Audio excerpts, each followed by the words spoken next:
In the meantime, there are new concerns that the Obama administration may be intentionally trying to make the government shutdown just a little extra painful for Americans after the Amber Alert system, is this a good idea, was shut off. Union representatives, though, they were allowed to come back to work and get their paychecks. So what does George Pataki think about this, is what you've been wondering, right? The former governor of New York was in office the last time the government shut down back in 1995, and he joins me now. Governor, good morning. Good morning, Always Martha. a pleasure to have you here and get your perspective on all of this crazy stuff that's going on right now. So, you've got all these shutdowns. We saw the World War II veterans. They are now allowed into these monuments, but you've got the Amber Alert system shut down. Is that wise? Martha, 2 words, totally ridiculous. But it's consistent with this president's political strategy. If you think back to the sequester, what did the first thing they do? They said little kids can't tour the White House. How much does that cost? It is just a desire to gain the maximum political leverage out of this by making the most visible things impossible to do. I mean, like they said to Army, Navy, and Air Force's football teams, you can't play.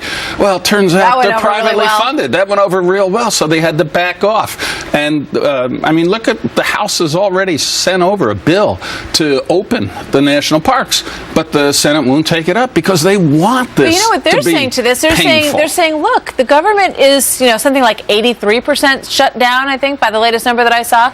And, you're going to notice it. Things are closed, and you're going to notice it. Well, they want us to notice it. We don't have to notice it, but they intentionally want the American people to look at this and say it's bad, because the American people understand Washington is broken. They understand we got to do something about the budget deficits. They understand Obamacare has huge flaws that need to be corrected. And that's what the House Republicans are trying to do, to get this message out to the American people and actually do something.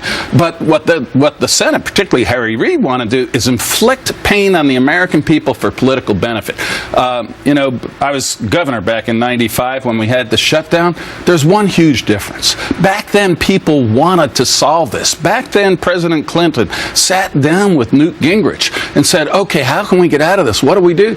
This time we have a president who refuses to even talk. And when he goes to the public, he says, I won't change one thing. That has never happened before. It is wrong. It is not leadership. What did you think? John Boehner over the weekend, there's a picture of Bill Clinton and Newt Gingrich the last time around. Yeah. And there has been, documentation that Bill Clinton really tried to prevent the shutdown from happening, that he wanted to reach a deal before that shutdown came because he was concerned about what the ramifications were going to be. And you've got John Boehner over the weekend saying, I stayed here all weekend because I thought maybe the president was going to give me a call, but I got nothing. No call. Martha, I'm going to reveal a secret. For some reason, I am on the Democratic House Campaign Committee's fundraising list.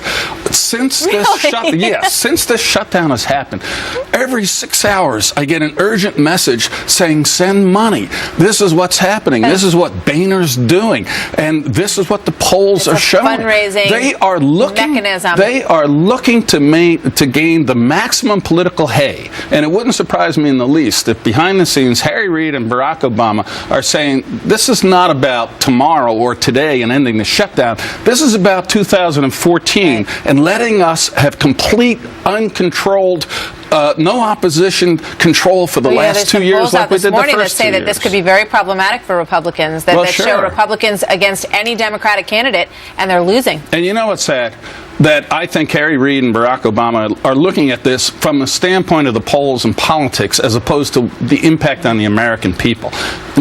I think they are intentionally making it as visible and painful as they can, but at the same time, what they're not doing is understanding the economic consequences of having no government functioning except essential services. And short-term political gain at the expense of the American people, that is reprehensible. That's what we have right now. I think people are not happy about it, and they're ticked off, frankly, and we'll see what it means when the elections do roll around. Thank you so much, Governor. Great to see you. Good to see you. A lot to cover throughout the day, and John Scott's going to pick that up. Top of the hour.